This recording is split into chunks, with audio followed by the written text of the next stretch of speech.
The night started small. A muggy Tuesday at the end of a too-long day, my keys cold between my knuckles, my head full of fading sitcom dialogue and grocery lists. I was halfway home and craving silence. Just the sweet, boring routine of city life in a brick building that smelled like popcorn and paint. The streets glistened with tired rain, each puddle reflecting neon. I squeezed my phone in my pocket and counted the steps to the lobby. That's when I heard the voice. "You sure you're alone out here?" It landed soft but wrong, close enough to make the back of my neck prickle. I almost laughed, out of pure nerves. But the shape shifting at the mouth of the alley wasn't a joke. He leaned from shadow into blue light, hands tucked in his jacket, eyes hunting for purchase. Instinct twisted in my gut, a coil tightening. Not tonight. Naughty night. I fumbled for words. The ones I wanted. "Hi, I'm fine. Please leave me alone," caught behind my teeth. He stepped forward, slow and easy, blocking the sidewalk, not touching, just there. I was rehearsing 100 polite excuses when the world shifted again. She appeared. My neighbor, Ava, pausing at the stoop in her faded green raincoat, scarf loose, eyes questioning. For a second, we just looked at each other. I was so relieved to see her, I think I forgot how to breathe. Then, with a fluid, almost practiced motion, she closed the gap between us and slipped her fingers through mine. Warm, easy, like we'd done this 100 times. "This your boyfriend?" the man asked, tone sliding sour. Ava's hand tightened. I caught her glance. A dare, a promise, something safer than hope. "She's my girlfriend," I heard myself say. The words tasted reckless, unfamiliar, but they hung in the air like a shield. In that instant, I lied. And Ava, impossibly steady, leaned closer and replied, voice clear. "Don't take it back. That wasn't how it was, at least not before. See, Ava and I were neighbors the way most people in the city are, polite, distant, all routine. We shared an elevator, sometimes a laugh, sometimes packages lost in the mailroom. I knew she liked cheap takeout and midnight documentaries. She knew I left for work too early and returned too tired. When our hallways met, we'd do that gentle head nod, almost smile, as if apologizing for being alive at the same time in the same place.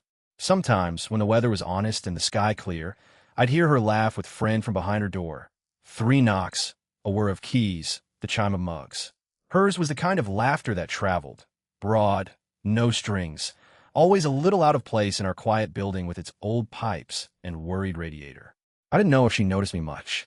Maybe she saw the same things I noticed. The patterned socks, the collection of chipped coffee mugs on my windowsill, the paperback novels that seemed to multiply every week. I hadn't thought of her as anyone in particular. Just safe, just comfortable, until the moment it counted. There's a difference between feeling alone and being alone. I learned that right there on the sidewalk under flickering streetlights while Ava's hand rested in mine, calm as a promise. I wish I could say I was brave, facing that man down with a steely glare and a clever word. Mostly, I was just afraid, running my thumb over the lifeline of her palm, hoping she couldn't feel my heartbeat in my fingertips. I forced a half laugh, trying for casual, "Good evening, sir." My voice came out smaller than I hoped. Ava tilted her head, voice playful but measured. "Is there a problem?" The tension in the air was measured by breaths, by inches. The stranger glanced down at our hands, then away, calculating, or maybe just bored with his options. We waited, city noises swelling around us. The low whir of traffic, a siren far off, the click of high heels on wet concrete. He raised his hands, didn't mean to intrude. We watched him blend back into shadow. Ava didn't let go.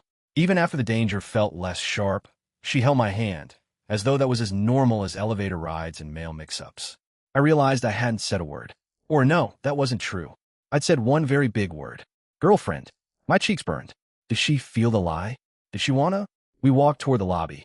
Her thumb brushed mine, once then twice, deliberate. "You want to claim me for the whole night? Or just the scary parts?" she teased, grinning sideways. It broke the tension. I snorted, grateful for her touch and her timing. "You're good at improv," I managed. She squeezed my hand, looking ahead. "You'd be surprised." The walk from a subway was always the same. A handful of blocks through lamplit puddles, the city's ambient hum pressing close, loneliness held at bay by ritual. But routine has secrets, the wrong kind of quiet, the street light that flickers ominously instead of guiding, the hunch in your shoulders when shoes scrape the curb too close behind. It had been a day that left my mind unfurled and tired, vulnerable in that half-awake way night brings. My bag strap bit my shoulder as I passed the vacant bodega on 8th, dust motes circling in the neon, one taxi horn slicing the night. By the time I rounded the corner toward our building, I was counting keys by touch, ready to climb the stairs, microwave leftovers, maybe listen for Ava's laughter from under her door. His voice came first, low, almost friendly, as if he were offering directions. Hey, you got the time? I didn't look up. City instinct. Keep moving, seem busy, betraying nothing. Sorry, I'm late. I murmured, my voice smaller than I meant, not quite steady. He matched my pace. You live here. My hand gripped the pepper spray on my keychain, slippery with sweat I didn't want to show. Just heading home, I said, trying to be brisk but not hostile, polite but closed, as if there was a secret code that would make him go away. Even my posture felt like a performance. Was I angling my body with enough certainty? Did fear show in the set of my jaw? He stepped in front, cutting off my path to the stoop. I see you around. You and that girl with the green coat. You together? My heart stuttered. He knew her? Or was this just another fishing line? An attempt for connection, however warped? I searched for some alleyway bravery, some inner flint, but mostly I was thinking of escape routes. If I called for help, would anyone answer? Would it matter? A sick silence spread out between us. The kind where you remeasure every second and every inch. It's strange how quickly fear fills you. How it turns familiar cracks in the sidewalk into traps. How the windows you never noticed seem unreachable. How your own voice feels small and far away. My mind raced through rules. Don't antagonize. Don't freeze. Stay aware. But he lingered too close. What's your name? I wished for invisibility, superpowers, even a little more anger to mask the trembling in my hands. I really have to go. My building loomed just a few steps away, safety tantalizing but not certain. I pushed for the buzzer, fumbling, as his shadow lurked in my peripheral vision. That's when I felt, not just hope, I felt a shift, almost electric, as another presence entered the scene. Ava emerged at the edge of the steps, keys in hand, gaze sharp and quiet, the night air curling her hair. The rain had stopped, but drops still clung to her eyebrows, and she wore that green coat, the one I always associated with warmth and spice, and her unexpected, unstudied beauty. She paused, taking in the tableau, me perched on the edge of panic, the man, posturing, shoulders tense. Our eyes met. There was a silent question there. Are you okay? I wanted to nod, reassure her, but I found I couldn't move. My every nerve was tuned to keep still, as if any sudden motion would shatter what little peace we had. A footstep. Hers. Steady, grounding. Then, when she spoke, her voice was pointed, almost amused, the tiniest flash of defiance. Hey, you coming in, or do I have to drag you upstairs myself? The light catch in her tone made it sound like an inside joke, something meant for the two of us. I nearly answered, but the world seemed suspended. She held my gaze for a heartbeat longer, sizing me up, measuring risk, calculation flickering in those dark eyes. I wondered what she saw. Just the panic?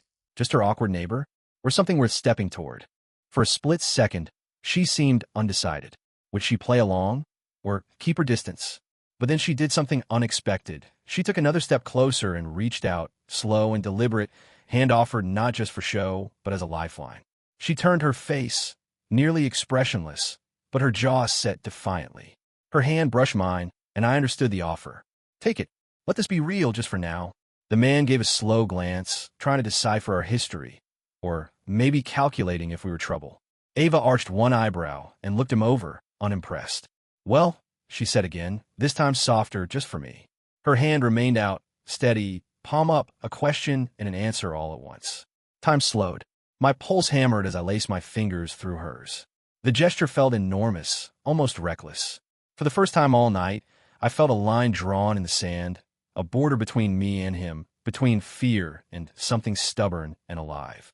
She squeezed, gentle but reassuring, eyes flicking from his face to mine and back. I felt a slow, intoxicating relief. Her hand, her strength, the clear signal that I wasn't alone. We stood side by side, silent but united. The man studied us, saw the bond he couldn't cross. Whether real or pretend, it was enough. He shrugged, feigning boredom, and turned away, leaving us alone in the hush of the damp street. But the silence rang differently now, as if charged by all the things neither of us had ever said. Was she scared too? or just unshakable in a way I never noticed. What would she say now that the danger was gone? I looked at her out of the corner of my eye, searching for signs. Was this just kindness, neighborly protocol, or was there more flickering under the surface? And why was her grip still steady, long after he left? What was she thinking? What exactly had we just started? Inside, the lobby's warmth felt astonishing. Thick carpet absorbing our shoe squelches, the slow clang of the elevator a gentle drumbeat behind the hush. The overhead light hummed, soft and yellow, dust swirling where our footprints crossed. For a moment, neither of us moved. Ava's hand lingered in mine, perhaps a second too long, only when I became suddenly, fiercely aware of it. My palms slightly damp, hers unexpectedly cool. Did the gesture release, quietly, as if we were returning borrowed courage. She shook out her keys, clinking, like a signal that the world could resume now. "Guess that's one way to spice up a weeknight," she said, her voice only a shade above whisper, a smile threatening the corners of her mouth. Not how I usually bump into my neighbors. I try to muster wit, but anxiety still fizzed in my veins. "Does this mean I owe you dinner? Or just, lifetime gratitude?" She grinned, more real now, less brittle. "Let's start with dinner. Work our way up." The elevator's old doors yawned open. We stepped in together, shoulders brushing. The familiar elevator smell, a blend of floor cleaner, old paper, and that faint burnt rubber tang, felt safer than anything outside. The doors groaned shut. I exhaled. The adrenaline was fading now, but the emotional noise hadn't quieted. I replayed the past 10 minutes, detail by detail. What would have happened if she hadn't come? Had I made a fool of myself, using her as a shield? Or what had I really wanted to say? Did that line, "girlfriend," betray me? Ava interrupted my spiral, leaning her head against the mirrored wall. "You okay?" Her tone was gentle now, attentive. She didn't press, just let the question drift open. "I should be asking you that." I deflected, then offered the truth in a shaky laugh. "I'm more embarrassed than anything." "You didn't have to jump in." Her lips twitched. "I know, but it was kind of fun." I watched the reflection quietly. In the glow, her freckles stood out, and a lock of hair had slipped loose, curling at her cheek. The friend I'd known for months suddenly looked unfamiliar, sharper somehow. Or maybe I just never looked long enough. The elevator dinged for 7. Our floor. She stepped out, pausing in the hallway. The moment stretched awkwardly, both of us unsure what the script required next. I filled the silence with a joke, because humor was the glue I used to patch all my cracks. "So, do we break up now? Or just text? Had a great time? See you in the laundry room." She barked out a laugh. "Is this before or after we fight over the grocery carts?" Nerves fluttered in my chest. "I don't like confrontation." She grinned, but her tone softened. "You're braver than you think." For a heartbeat, words threatened to stumble out, big and clumsy. I bit my tongue. She steadied her keys and unlocked her door, pausing before she stepped in. "That guy, he won't bother you. But if he does, I'm next door." A grin. "Maybe you can claim my hand again." And she was gone, doors swinging quietly shut behind her. I stood there, teeth finding my lower lip. All at once the hall was still, distant music echoing behind someone else's door. The air prickled with unreleased tension, vague embarrassment, and something growing beneath. I let myself into my apartment, smaller, messier than I'd meant to leave it this morning. The fluorescent glow of the kitchen light cut harsh angles across the wall, highlighting dirty dishes and an open book. I dropped my bag by the door, heart still in my mouth. What did I make of what had just happened? Why had that touch meant so much? Why did her voice slip into my head after midnight, so often now, before any of this? As I washed my hands, I rewound everything. Not just the night, but our whole neighborly history. Flashback 1. First encounter. In the fall, when she'd first moved in, I'd noticed the pile of shoe boxes stacked outside 7B, hers. I was balancing a soggy pizza and fumbling for my keys when she'd appeared, arms full of books and a kettle clanging against her thigh. "That's an intimidating tower," I joked, nodding to the boxes. She'd smiled, real and bright. Shoe storage doubles as exercise equipment. After that, we'd share glances and the quick exchange of life hacks. She told me the trick to keeping radiator heat from roasting you alive: crack the window and bribe the super with donuts. I showed her where to find the best takeout dumplings. Flashback 2. Little kindnesses. Winter had come hard. Pipes rattled, snow stacked on our sills. Once, during an icy week, the power had flickered, and I found a note on my doormat. her handwriting loopy. Got spare candles if you want company on the Titanic tonight. Ava from 7B. She'd loaned me her favorite mug, a heavy blue thing with a chipped rim and a faded constellation. I meant to return it fast, but somehow it stayed in rotation, growing more familiar than any of my own. By February, we developed a gentle routine. If one of us got home late, the other might leave a surprise, a new tea bag, a ridiculous cartoon on a Post-it, an extra slice of banana bread wrapped in tinfoil. Acts so small they should have vanished in memory, but didn't. Flashback 3. Secret emotional lifelines. There've been worse nights, too. A panic attack in the stairwell I thought nobody had seen.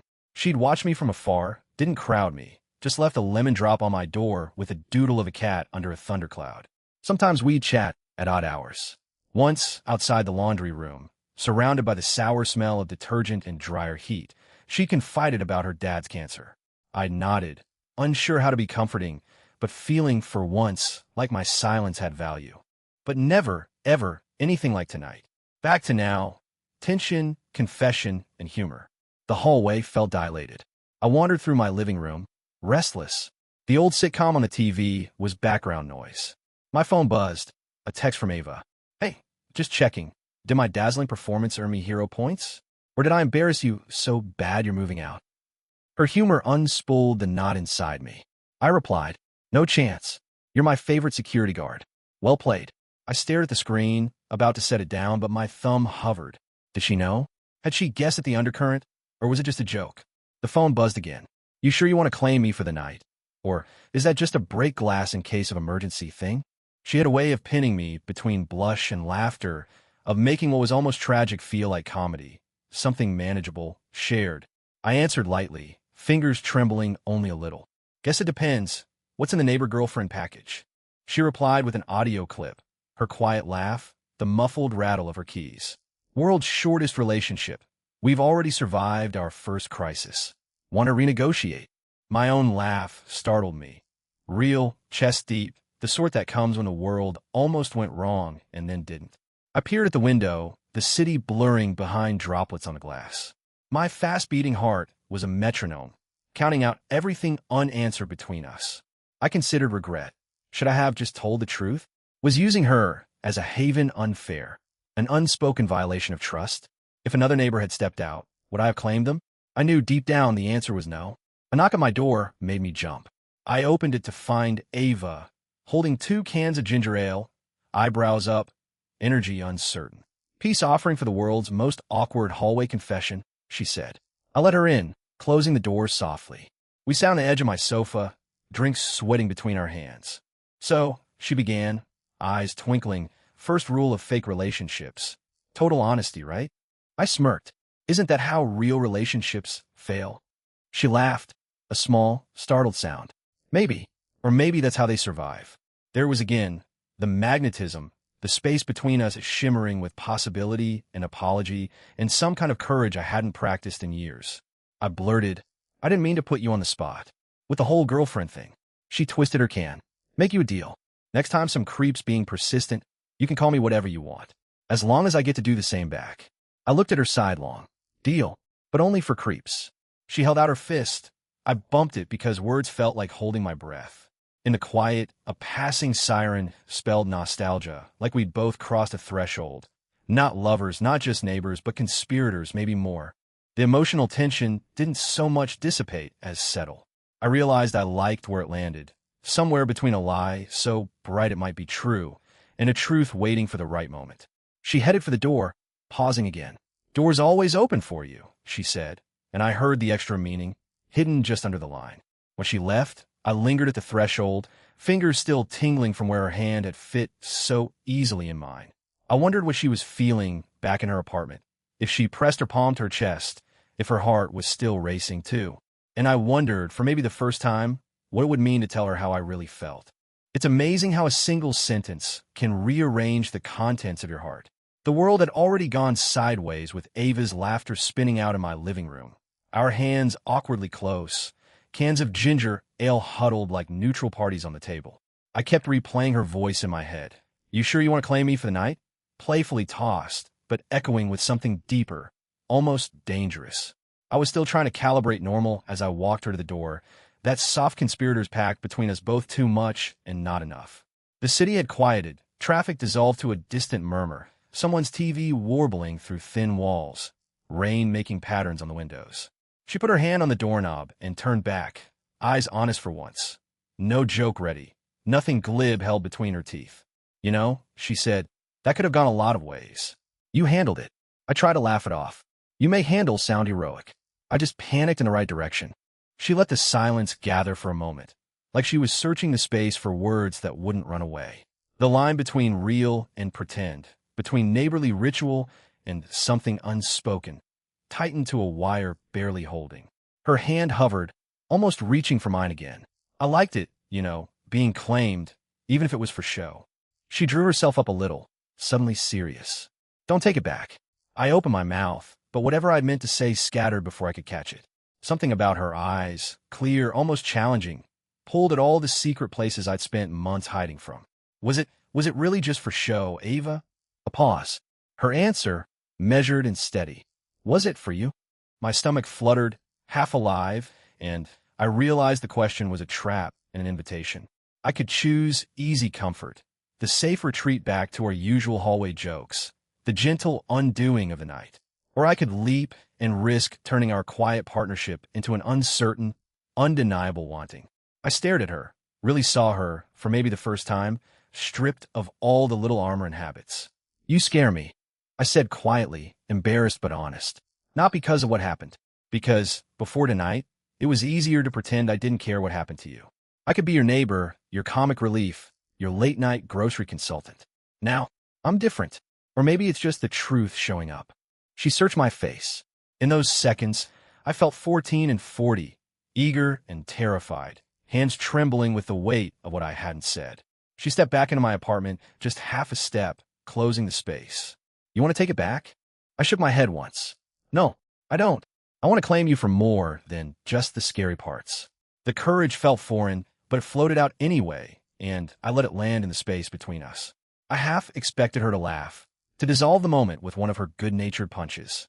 But she just nodded, like the result of an equation she'd been working out on her own. What if you wake up tomorrow, and it's all awkward? She whispered, her voice trembling just enough for me to hear the risk she was naming. I laughed, softly, almost shocked by the relief pulsing through my chest. That's a risk I'd rather take than wonder for another month, if you feel the same. Her smile was small and brilliant, hiding in the corner of her mouth. You always seemed so logical, she said, voice thin, almost breaking. I didn't think you'd ever notice. Not noticing was killing me slowly. I admitted, waiting for her response was an entire lifetime. Her thumb brushed a circle over my wrist, deliberate. The space between us buzzed with the charge of 1,000 unsaid things. She leaned in, close enough that I could see the flecks of gold in her eyes, the freckles marching over her nose. So what does this make us now? She whispered, something between a joke and a promise. My first answer was a laugh, awkward, breathless, so absolutely me that she rolled her eyes. More than hallway buddies? I whispered. She shook her head, and for the first time, her guard dipped all the way down. We're going to have to make new rules. I nodded, my own heart finally settling into something strong. No more pretending? She looked at me, gaze unwavering. No more pretending. 1,000 tiny, tangled fears tried to crowd in around us. What if this was just adrenaline? What if tomorrow, yes, the world was different and the routines we'd relied on were gone? I stood on the edge of comfort and honesty, breathless, divided just for a second. But looking at her, really looking, I realized the comfort was only real if it could hold all this longing too. If I could stand up for her, she could stand up for me. In that moment, every simple kindness between us, each tea bag, each note, each smile across the elevator, suddenly glowed, revealed as the truth we'd both been reaching toward. I didn't try for a grand gesture. I just squeezed her hand once, an echo of the dangerous street, now made safe, and held on until she squeezed back. The moment lingered, heavy and sweet, a breath held at the top of a laugh. She grinned, eyes glistening. Guess you're not just my neighbor anymore, are you? Guess not, I said. Guess I finally get to stop inventing reasons to talk to you. She poked my side, playful. I'll still expect dumb jokes and banana bread. Comes with the package, I whispered. I watched as she let herself out, pausing in the hallway, her presence filling the simple yellow light with something unfamiliar. Hope. I leaned against the door, happiness and nerves ricocheting through me. My world had tilted, not just from fear, not just from danger averted, but from pretense dissolved and something risked and gained. As she walked away, I didn't want to take it back. Not this. Not now. In the wake of Ava's words, "Don't take it back," the world felt impossibly gentle. The rain had turned to mist outside my window, blurry and forgiving, glittering in the streetlights.